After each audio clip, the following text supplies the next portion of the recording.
नमस्कार, माझे नाव आरुष तुकाराम गंगाधरे. मी इयत्ता तिसरीचा विद्यार्थी. आज 3 जानेवारी आजचा दिवस आपण बालिका दिन म्हणून साजरा करतो. स्त्री शिक्षणाची मुहूर्त वेळ रवणाऱ्या क्रांतीज्योती सावित्रीबाई फुले यांची जयंती. सर्वप्रथम मी त्यांना त्रिवार अभिवादन करतो. आज आपण मुलींना शाळेत जाताना पाहतो, त्या मोठ्या पदावर काम करताना दिसतात.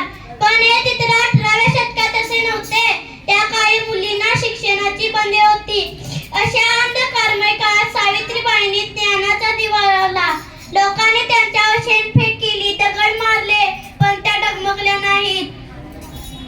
लेकीच्या कपाळाचे भाग्य तू रेखले, शिक्षणाचे अमूल्य दान तू दिले. तुझ्या ऋणातून उत्तराई न होणे शक्य आम्हाला.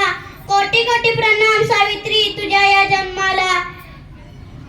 सावित्रीबाईंनी 1 जानेवारी 1848 रोजी पुणे येथील भिडेवाड्यात पहिली मुलींची शाळा सुरू केली.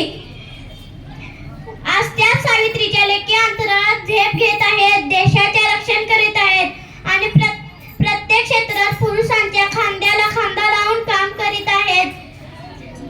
आज समाजातील मुलींकडे पाहण्याचा दृष्टिकोन पूर्णपणे बदललेला नाही. आजही स्त्री भ्रूण हत्या, मुलगा मुलगी भेदभाव अशा समस्या जाणवतात. जर आपण खऱ्या अर्थाने सावित्रीबाईंचा विचार मानत असू तर आपण मुलींना सन्मान दिला पाहिजे. मुलगी शिकली, प्रगती झाली हे केवळ घोषवाक्य नसून प्रत्यक्षात आणण्याची जबाबदारी आपल्या सर्वांची आहे.